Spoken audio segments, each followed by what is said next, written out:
A ver.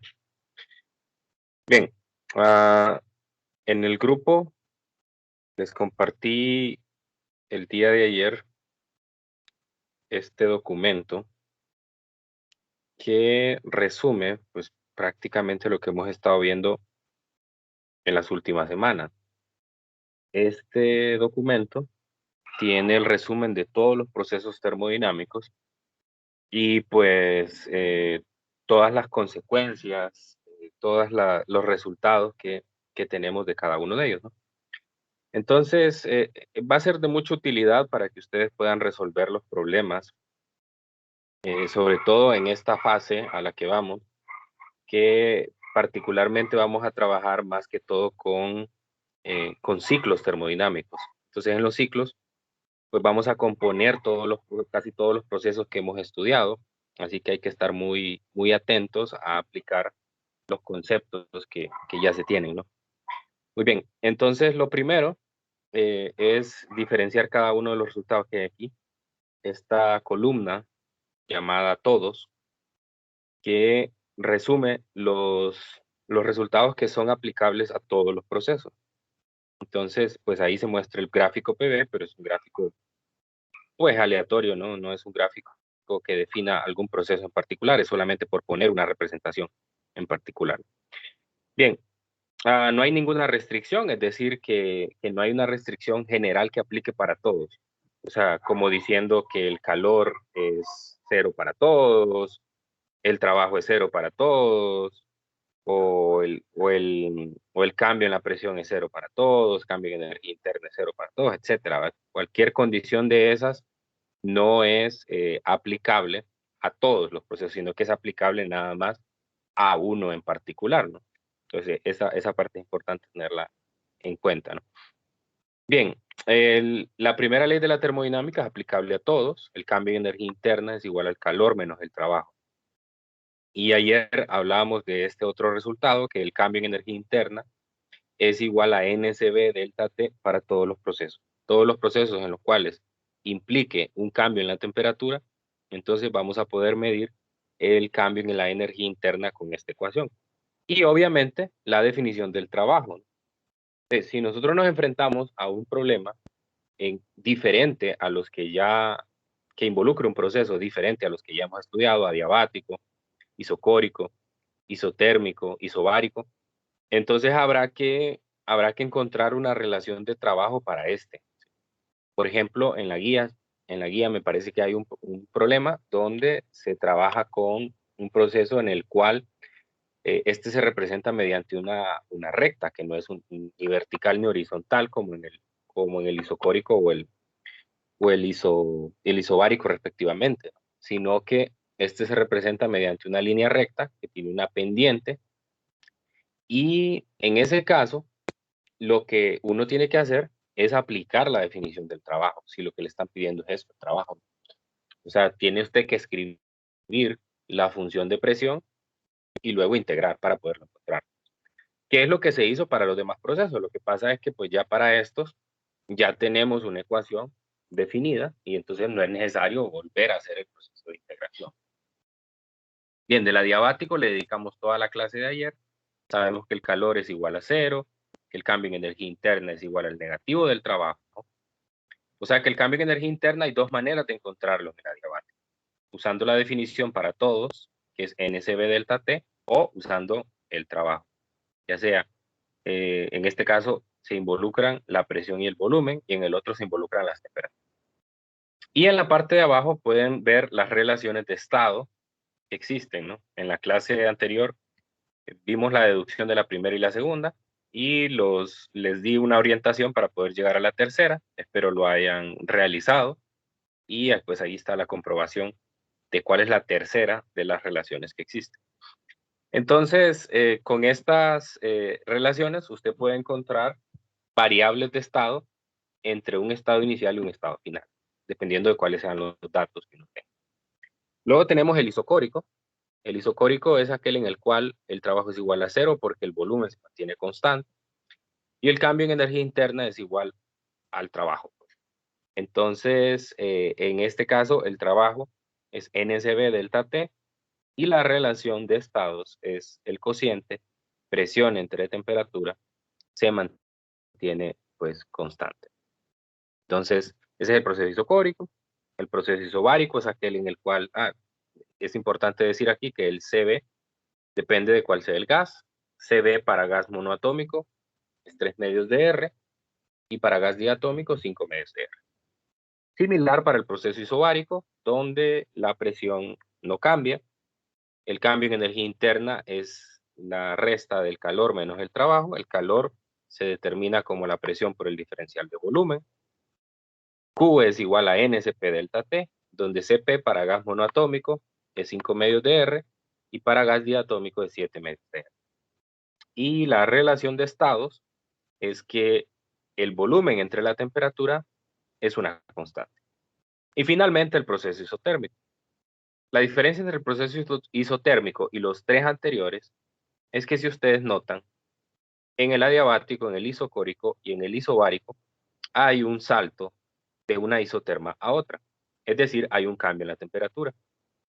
Y la diferencia, por ejemplo, esa la notamos en la clase de ayer al final con una simulación, es que una expansión adiabática implica una disminución de la temperatura y una expansión isobárica implica un aumento en la temperatura. Todas esas cosas hay que manejarlas porque probablemente sean evaluadas en las preguntas conceptuales.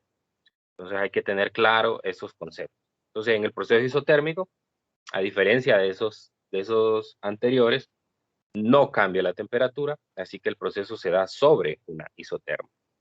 En este caso, como la temperatura no cambia, el cambio en energía interna es igual a cero, y como consecuencia, el calor es igual que el trabajo. El trabajo se calcula por la integral, y el resultado es que nRT es igual a nRT por el logaritmo natural de la volumen final entre volumen inicial. Y la relación de estados es que la presión por el volumen se mantiene constante. Entonces, bueno, hago un resumen rápido de esto, porque hoy particularmente nos vamos a concentrar en el proceso cíclico. Esto que voy a poner aquí en la pantalla, ¿verdad? Este es el proceso cíclico. El proceso cíclico es en realidad una composición de varios procesos.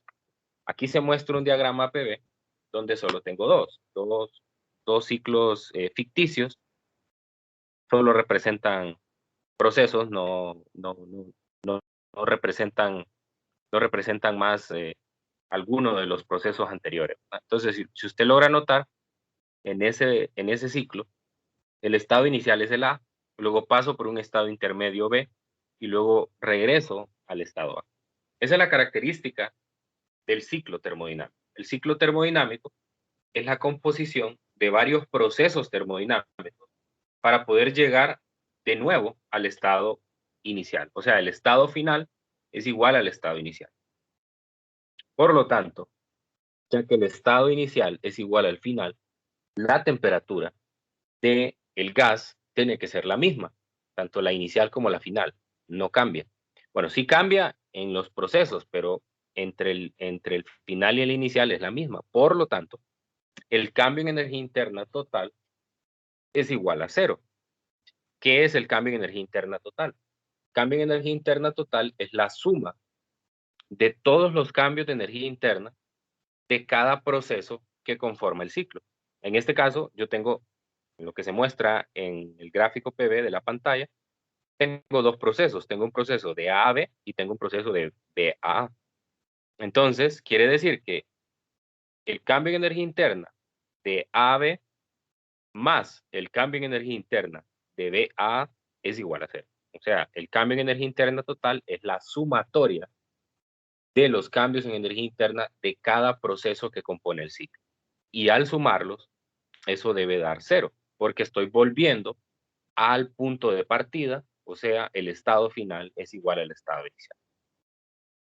Y como consecuencia, la ecuación de la primera ley de la termodinámica, escrita en forma macro, es que el calor total es igual al trabajo total. Recordando que total se refiere a sumatoria, ¿no? Entonces quiere decir del lado izquierdo que la sumatoria de los calores calores de cada proceso es igual a la sumatoria de los calores o de los trabajos más bien de cada proceso.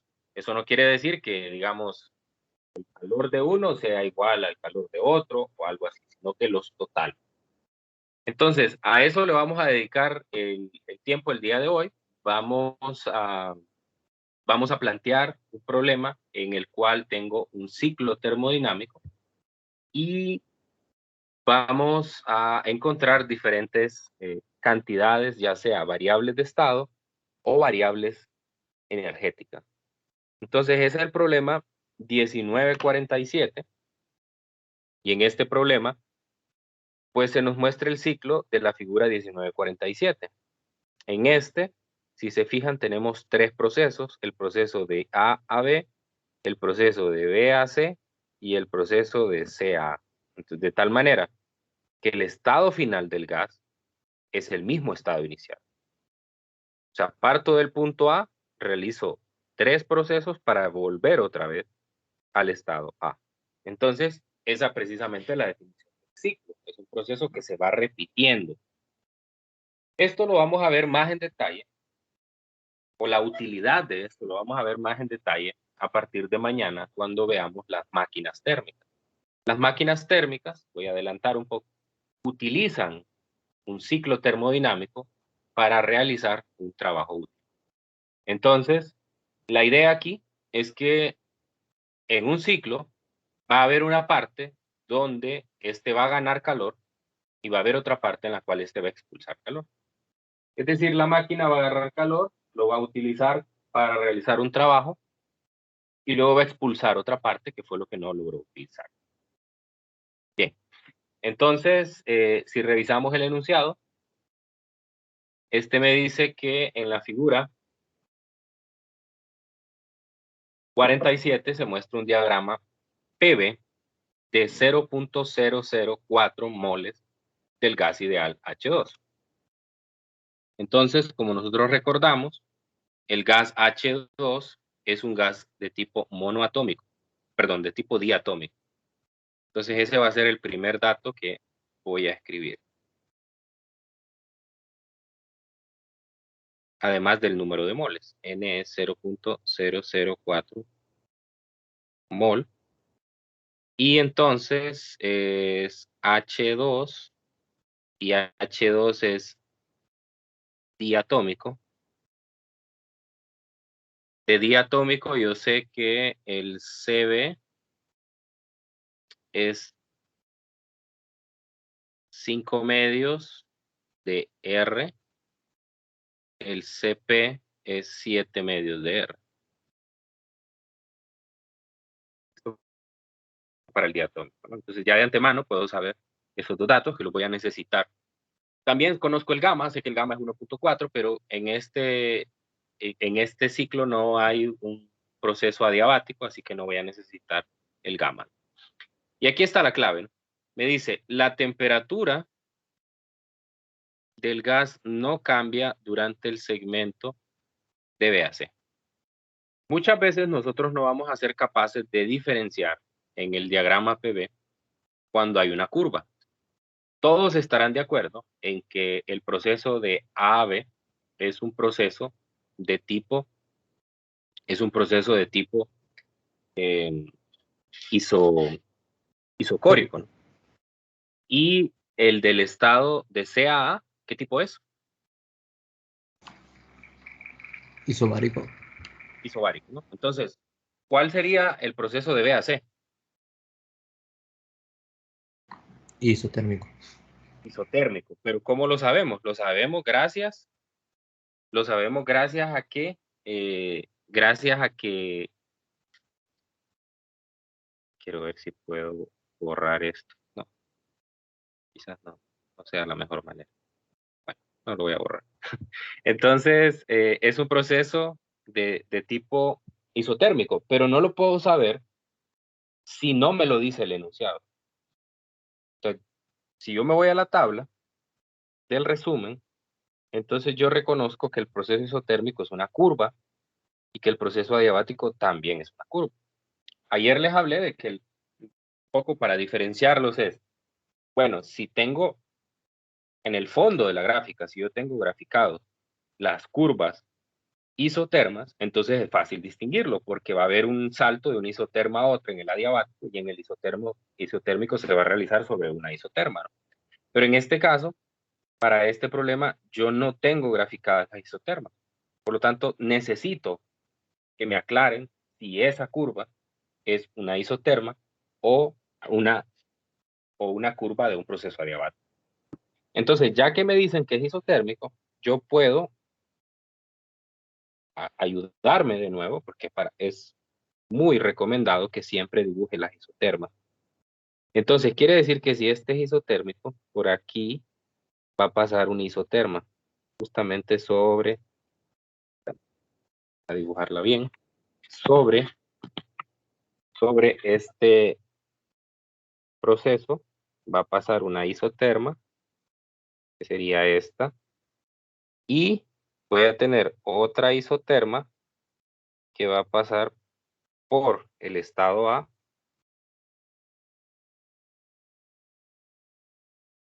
Tendría esa isoterma. Tendría dos isotermas. Una que viene del estado B, una que viene del estado B y C, y otra isoterma que viene pasando por el estado A. Entonces quiere decir que la temperatura en el estado A es diferente a la del estado B y C. Entonces, ¿cuál va a ser mayor? Pregunto, ¿la del estado A o la del estado B? La del estado B. Así es, la del estado B. Recuerde que las isotermas, entre más lejos están del origen, mayor es su temperatura. Entonces, eso lo vamos a comprobar cuando hagamos el cálculo de las temperaturas, que es algo que nos piden en el programa. Bien, continuemos. Inciso A. ¿Qué volumen ocupa este gas en el punto C o en el estado C?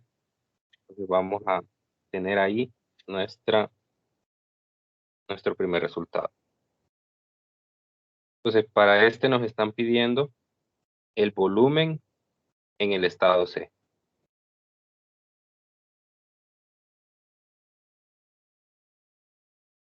Volumen en C. Entonces, el volumen en C, yo lo puedo determinar identificando los procesos que están involucrados aquí. Bien, hay una manera de encontrar variables de estado y es mediante la ecuación de estado. Pero para encontrar una variable de estado mediante la ecuación de estado, yo necesito que que por lo menos tener dos variables de estado. En este caso, si quiero el volumen, entonces necesitaría la presión y la temperatura de ese estado, pero lo único que tengo es la presión. Entonces, pues no podría irme por ese camino. Entonces, la forma de hacerlo es identificar los procesos, el proceso que está antes de él y después de él. Antes de él tengo un proceso isotérmico y después de él tengo un proceso isobárico. Entonces, yo podría utilizar cualquiera de las dos relaciones de estado, tanto del proceso isotérmico como del proceso isobárico, para poderlo determinar. En este caso, yo voy a utilizar la del isotérmico. Entonces, yo sé que de B a C es isotérmico y que en el isotérmico el producto presión por volumen es una constante. Escrito de forma detallada sería que la presión por el volumen del estado B es igual a la presión por el volumen del estado C. Y de aquí puedo despejar para el volumen en C. El volumen en C sería el volumen de B entre la razón de la presión en B entre la presión en C. ¿Sí? Podría hacer esto mismo también si hubiera usado la relación de el proceso isobárico. Ahora, ¿cuál es el problema del proceso isobárico? El problema del proceso isobárico es que la relación es esta que está aquí. Volumen entre temperaturas se mantiene constante. Y yo no conozco hasta ahora las temperaturas de los estados. Sí conozco el volumen y ando buscando el volumen, pero no conozco las temperaturas. Entonces, eso me metería en más problemas porque tendría que buscar la manera de determinar las temperaturas. Entonces, esta es la que me conviene. Muy bien, ahora sustituyo los datos. El volumen de C sería el volumen de B, que son 0.20 litros. 2 atmósferas y 0.5 atmósferas. Entonces esa es la relación, ya sustituyendo los datos. Y vean que no es necesario hacer una conversión de unidades, porque las atmósferas se cancelan y no hay problema en expresar el volumen en litros. Muy bien, a mí esto me da 0.80. A ver si me confirman. Sí, ingeniero, eso da. Muy bien, Sí, gracias. ingeniero. Gracias. 0.80 litros. Ese es el resultado. Entonces, esto coincide con lo que nosotros ya esperábamos, ¿no? El gráfico me muestra, obviamente, que en DBAC hay una expansión isobárica, perdón, una expansión isotérmica. Entonces, al ser una expansión, el volumen en el estado C pues tiene que ser mayor que el volumen en el estado B, que es 0.20 y aumentó a 0.80. Entonces, ahí está el inciso A. Muy bien, inciso B, encuentre la temperatura del gas en los puntos A, B y C. Sí. Bueno, no sé si hay alguna pregunta con el inciso A antes de pasar al B.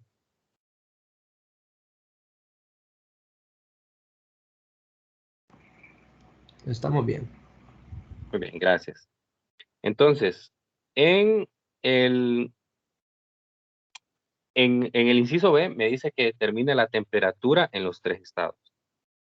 Temperatura en A, en B y en C. Entonces, de nuevo, voy con variables de estado, entonces tengo que utilizar las relaciones de estado, ¿no? Ahora, en el A, y era lo que les mencionaba en el inciso anterior, sí tengo 2 variables de estado. Tengo el volumen y tengo la presión. Entonces, eso es favorable porque puedo utilizar la ecuación de estado para... Entonces, en el estado A, yo puedo escribir, para el estado A, puedo escribir lo siguiente. Presión por volumen en el estado A es igual a NR por la temperatura en el estado A. Entonces yo tengo presión, tengo volumen, tengo el número de moles, puedo despejar para la temperatura en A. Entonces la temperatura en A, le voy a poner, temperatura en A es igual a la presión por el volumen entre NR en el estado. Sustituyendo, me queda la presión en A, que es de 0.50 atmósferas por 0.20 litros. No es necesario convertir estas cantidades porque como estoy en la ecuación de estado, puedo utilizar sin problema el R en estas unidades, 0.08206 litros por atmósfera entre mol por Kelvin. Entonces no hay problema porque puedo usar ese R. Se cancelan las atmósferas, se cancelan los litros, los moles y me queda la temperatura en Kelvin. A mí esto me da 304.6. Por favor, confirmarme. Sí. 304.6 Kelvin. Muy bien, entonces ahí estamos con la primera temperatura. Al inicio reconocimos que la temperatura en el estado A tenía que ser menor a la temperatura en el estado B y C, ya que están en un isoterma superior. Entonces, para encontrar la temperatura en el estado B y C, puedo usar el mismo camino, es decir, también para el estado B, yo conozco la presión y conozco su volumen. Entonces puedo hacer el mismo trabajo que acabo de hacer para el estado A. Pero quiero utilizar una relación de estado, porque yo sé que entre el estado A y el estado B hay un proceso de tipo isocórico. Entonces, al ser isocórico, tengo la relación de que la temperatura entre la presión es una constante. Y ya ahí puedo despejar. Entonces, proceso de A a B es isocórico. Como es isocórico, entonces temperatura entre presión es constante. A ver, no, al contrario. Bueno, sí, está bien, pero para ser más exactos, presión entre temperatura. Bien, entonces esto se puede escribir como la presión entre la temperatura del estado A es igual a la presión entre la temperatura del estado B. Despejando, la temperatura del estado E es igual a la temperatura de A, la presión de B entre la presión de A. Entonces, sustituyendo la temperatura en B, que al mismo tiempo es igual a la temperatura en C, directamente estoy encontrando las dos, es 304.6 Kelvin por 2 atmósferas entre 0.5.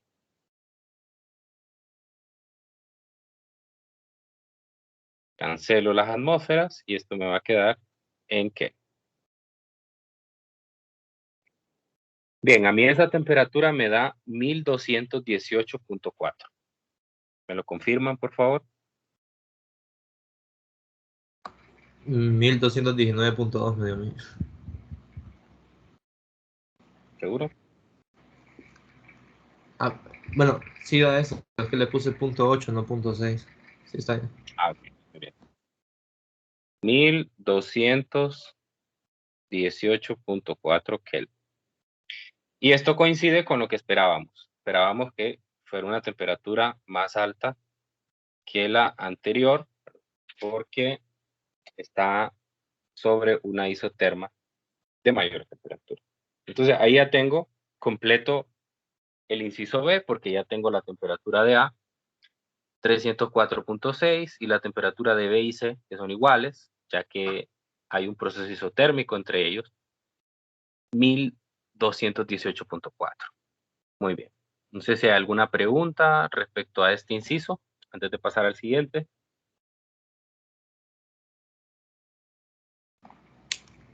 Ingeniero, ¿de qué otra forma podríamos encontrar la temperatura de B y C? Podemos utilizar el proceso isotérmico. Aquí utilicé yo el proceso isocórico que hay entre A y B. ¿Sí? Pero si usted revisa en la tabla, como entre los estados B, no, entre los estados C y A, hay un proceso isobárico. Entonces, para el proceso isobárico, la relación de estados es esta, ¿no? Volumen entre temperaturas constantes.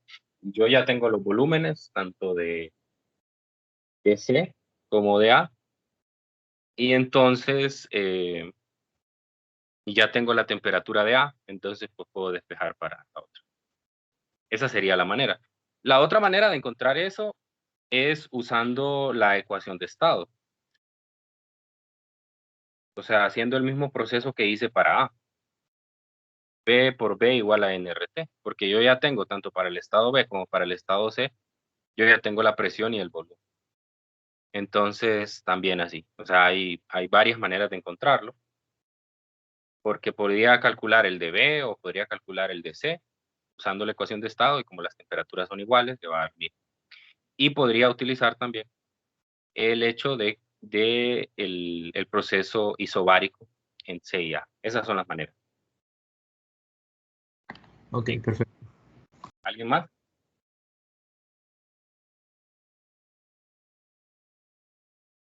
Listo, entonces pasamos a hacer el inciso C. El inciso C,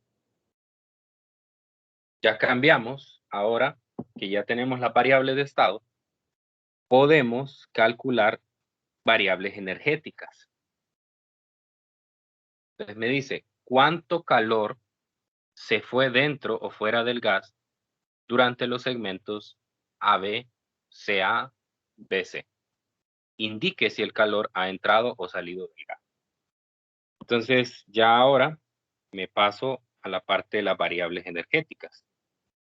Entonces, en este caso, me piden determinar calor para todos los procesos.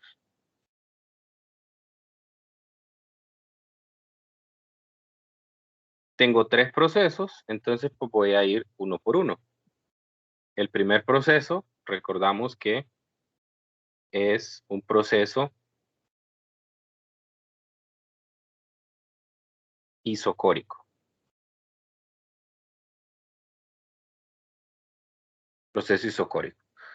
Para el proceso isocórico, el calor se determina, si ustedes revisan en la tabla, proceso isocórico, el calor se determina como NSB delta T. NSB delta T. Entonces tendríamos aquí NSB delta T o 5 medios de NR delta T. NR delta T. Ya usando el valor de CB. Entonces voy a sustituir el proceso de A a B, es 5 medios de N 0.04. No voy a poner unidades porque no me va a dar mucho el espacio aquí. 8.314 por la diferencia de temperaturas. Sería, estamos en el proceso de A a B, entonces la temperatura de B sería la final, que la temperatura de B encontramos que era 1218.4 menos 304.6, que era la temperatura del estado A. Muy bien, a mí este calor me da 75.97. A ver si me confirmo.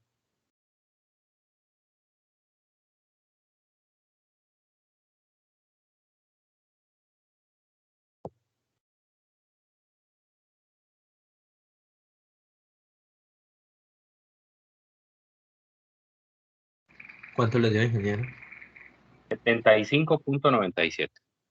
Sí, eso me... Gracias. 75.97 joules.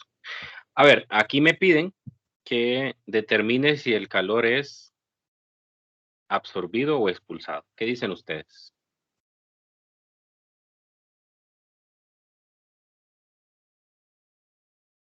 ¿Es un calor absorbido o es un calor expulsado?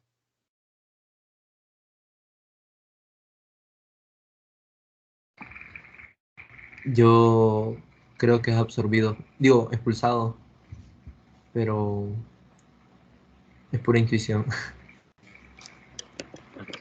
No, tenemos que usar la convención de signo del calor.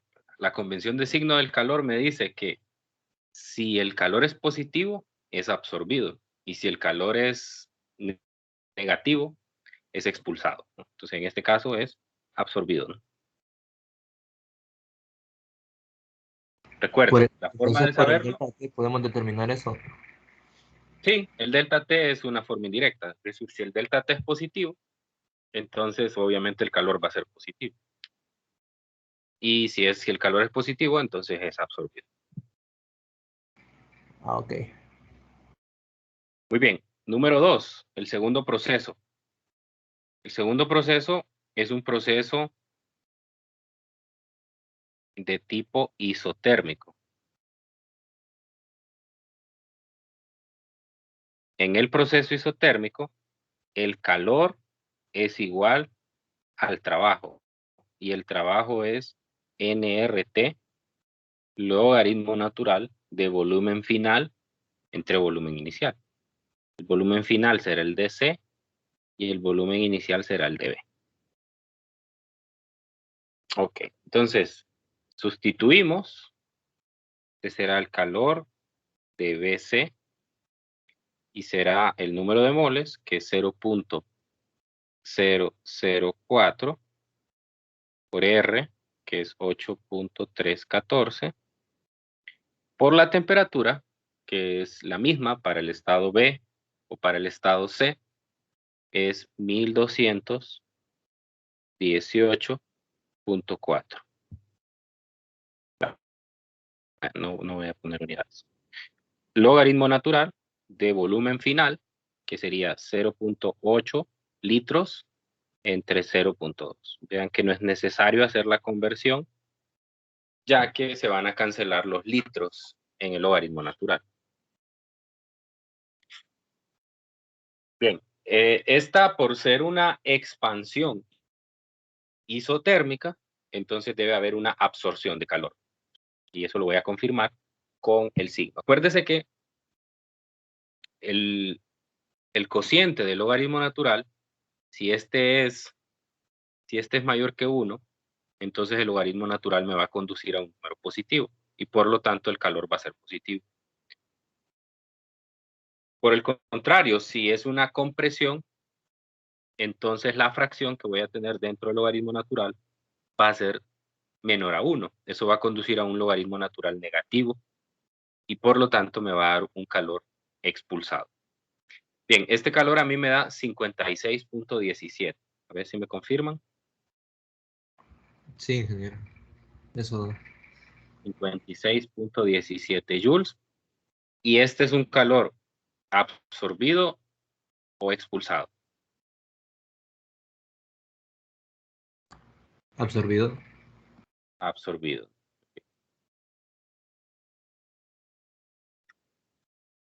Entonces ya tengo los dos calores, los dos son absorbidos, me falta uno. Y aquí hay algo importante que usted tiene que saber desde antes que resuelva el siguiente calor. Siempre en un ciclo termodinámico va a tener calores absorbidos y calores expulsados.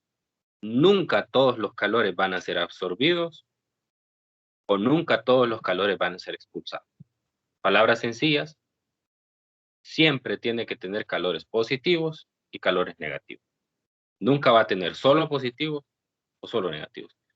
Entonces, como el siguiente calor es el del último proceso, necesariamente este tiene que ser negativo. Necesariamente. Y siempre, ojo con esto, escuchen bien lo que les digo. Siempre el calor negativo va a ser numéricamente más pequeño que la suma de los calores positivos. Si usted suma estos dos calores, le va a dar un número que es el calor absorbido total por el proceso, por el ciclo. Y como el que sigue solo es 1, o sea, solo va a haber uno negativo, puede haber algún proceso en el cual hay más de un negativo. Entonces siempre va a pasar que el total de los negativos va a ser más pequeño que el total de los positivos. Nunca al contrario. ¿Por qué? Porque cuando el ciclo está funcionando, hay una parte donde absorbe calor. Ese calor lo utiliza para realizar un trabajo y lo que no realiza como trabajo lo expulsa. Entonces, no podría ser posible que una máquina expulse más calor del calor que absorbe. O sea, eso violaría el principio de la conservación de energía. Entonces, de antemano, ya tenemos que saber que el número que voy a encontrar en el siguiente cálculo tiene que ser un número que debe ser más pequeño que la suma de los dos anteriores y obligatoriamente tiene que ser negativo. Entonces, el tercer proceso es un proceso isobárico. Para el proceso isobárico, el calor es igual a N Cp delta T. O lo que es lo mismo para un proceso o para un gas diatómico, 7 medios de NR delta T. Muy bien, entonces vamos a sustituir. Este sería el calor de C a A, completando el ciclo. 7 medios de 0.004 por 8.314, eso es R, la diferencia de temperaturas. Ahora la diferencia de temperaturas es 304.6, que es la temperatura del estado A, menos la inicial, que es la temperatura del estado C, que es 1218.4. ¿Sí? Entonces, como dijo su compañero anteriormente, el delta T va a definir qué signo tiene el calor. Entonces, en este caso, se nota que el delta T va a ser negativo, por lo tanto, el calor debe ser negativo. A mí esto me da menos 106.36. ¿Y a ustedes?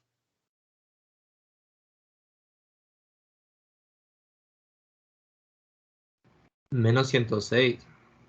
Sí, Sí, menos 106.36. menos 106.36 joules. Muy bien, entonces aquí tenemos justamente lo que esperábamos. Sume los dos calores anteriores, 75.97 más 56.17, y va a ser más grande que 106.36. Eso quiere decir, hay más calor ganado que calor expulsado. ¿Por qué? Esos joules que hacen falta ahí se utilizaron para hacer un trabajo por la máquina. Entonces este es expulsado. Listo, entonces ahí ya tenemos el panorama de los calores para todos los procesos. Bien, ¿alguna pregunta aquí?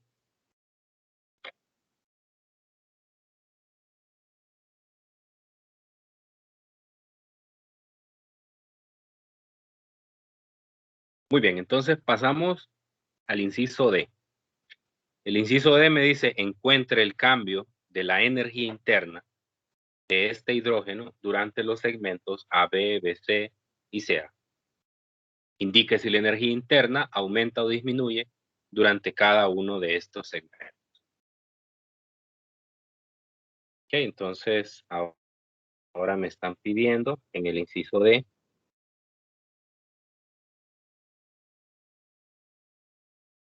delta U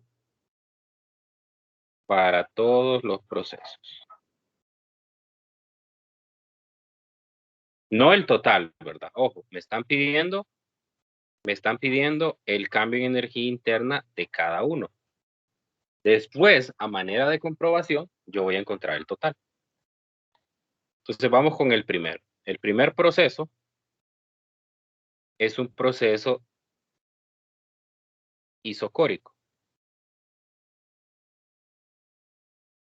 En el proceso isocórico, el cambio en energía interna es igual al calor, porque el trabajo es cero.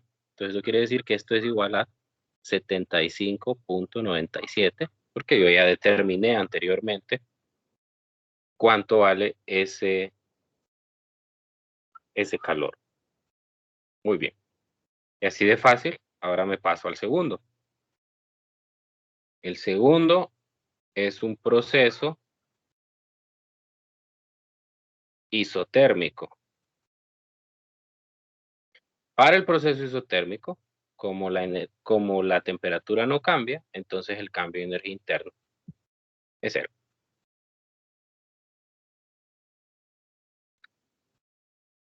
Y para el último, que es un proceso isobárico, hay dos maneras, bueno, hay tres, pero voy a mostrar dos. El cambio en energía interna es igual al calor menos el trabajo. El calor ya lo determinamos, el trabajo no. Entonces tendríamos que irnos a, calcular el calor, ¿verdad? No es difícil, datos, pero pues quiero explorar otra posibilidad también. En la tabla aparece, como mencioné al inicio, la columna de todos los procesos, que es la primera que se muestra. Para todos los procesos, la primera ley de la termodinámica me dice que Q es trabajo, calor menos trabajo, pero también el cambio en energía interna es igual a NSB delta. Entonces, esa es la manera en la cual yo puedo determinar también el cambio en energía interna para cualquier proceso, incluido, pues obviamente, el proceso isobárico. Entonces, el cambio en energía interna va a ser NCB delta T. CB para diatómico es 5 medios de NR delta T. Entonces sería toda la expresión del cambio en energía interna. Entonces lo voy a determinar. El cambio en energía interna sería 5 medios de no de N, 0.004 por 8.314 por la diferencia de temperatura. La temperatura final sería la del estado A, que sería 304.6 menos 1218.4 para el estado C. Entonces, con eso tendría el cambio de energía interna, que a mí me da menos 75.97. ¿Me lo confirman?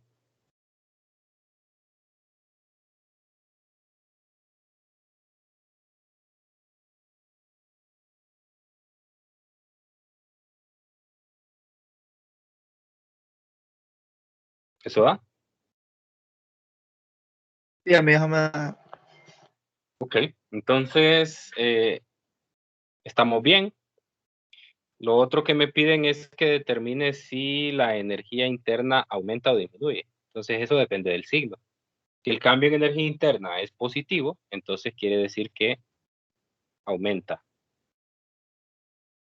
para este, ¿no? Y este, pues si es cero, no cambia. Mientras que en este último, disminuye. Entonces veamos el panorama. Primero aumenta 75.97 joules la energía interna. Después ya no varía, entonces sigue siendo 75.97 el aumento. Y después disminuye otra vez en 75.97 joules. O sea que en total se comprobó lo que la ecuación o lo que dice aquí la columna de los ciclos. Es esta parte, ¿no?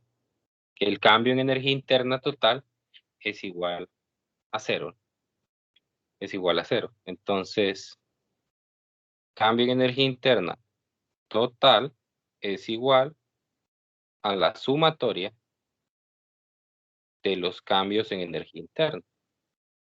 Y sería 75.97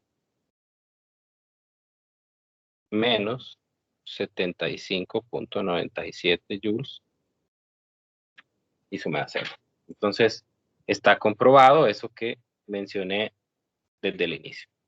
La otra cosa que habría que probar es que la suma de los calores es igual a la suma de los trabajos. Entonces, habría que determinar los trabajos para poder hacer eso. Pero eso ya lo dejo para una tarea personal, que lo hagan ustedes. Entonces, lo que deberían de hacer es encontrar adicionalmente el trabajo para cada uno. Es fácil porque el trabajo del primer proceso es 0, de A a B es 0. El trabajo de B a C es igual al calor, ya tiene el calor. Y bueno, de hecho, creo que lo hacemos rápido, ¿no? Solo mostrar un bosquejo. El trabajo de A a B es 0. El trabajo de B a C es igual al calor de B a C. Ya lo tenemos. Y el trabajo de C a A, pues es la presión por el diferencial de volumen. Pero también, si yo me voy aquí, proceso isobárico, el trabajo, perdón, es presión por diferencial de volumen. ¿Okay? Pero también de la primera ley de la termodinámica lo puedo despejar porque yo ya tengo el cambio en energía interna y el calor, ¿no? Entonces, el trabajo sería el calor menos el cambio en energía interna. Entonces sería el calor menos el calor de CA menos el cambio en energía interna de CA. Entonces, después, usted lo único que tiene que hacer es para encontrar el total, es igual a la sumatoria. O sea, sería el trabajo de A a B más el trabajo de B a C más el trabajo de CA. Y entonces, cuando encuentre ese número total del trabajo va a ser igual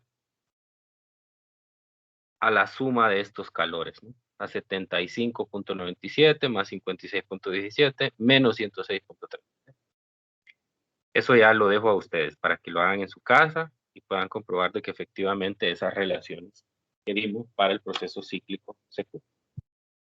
Bueno, no sé si hay alguna pregunta antes de cerrar la clase respecto al problema o en general alguna duda que les surja.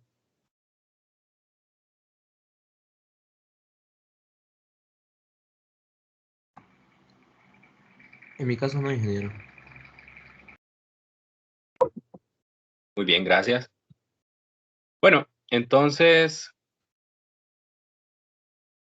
estaríamos aquí, la clase de hoy. Pues mañana vamos a empezar con el capítulo 20. Este problema que acabamos de ver, realmente vieron que es un problema largo, no es un problema corto, entonces normalmente pues está en la sección de los problemas avanzados, porque incluye mucho trabajo, hay que trabajar con variables energéticas, variables de estado, combinar todas esas cosas, entonces es un problema largo, pero no es un problema difícil. Entonces, la clave está en manejar toda la información y por eso es que creé esa tabla de resumen para que ustedes puedan tener a mano ahí, cada vez que resuelvan los problemas, toda esa información condensada. Entonces hay que saberla utilizar, hay que saber encontrar dónde están las cosas, qué significa cada cosa. Entonces por ahí va.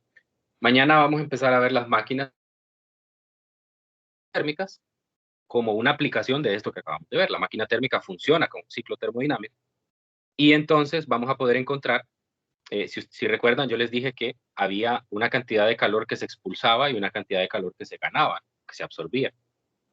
Y que siempre la cantidad de calor expulsado iba a ser más pequeña que el absorbido, pero que definitivamente iba a ser un número grande el calor expulsado, porque si usted compara el calor absorbido con el expulsado, pues no hay tanta diferencia entre ellos. Eso quiere decir que la máquina, si este ciclo se usara para una máquina térmica, pues la máquina no sería tan eficiente. Sería bastante ineficiente porque expulsa una gran cantidad de calor y no lo utiliza como para realizar trabajo. Las cosas que vamos a ver mañana, cómo determinar qué tan buena es una máquina o en palabras ya más correctas, qué tan eficiente es una máquina. pero lo vamos a hacer en términos porcentuales, así que voy a decir, por ejemplo, esa máquina tiene una eficiencia del 20%, significa que del calor que agarró, solo 20% pudo transformar en trabajo. Bueno, entonces ya no les sigo contando más de la historia, mañana seguimos con esto. Cuídense mucho y que tengan un feliz día. Gracias, ingeniero. Feliz día.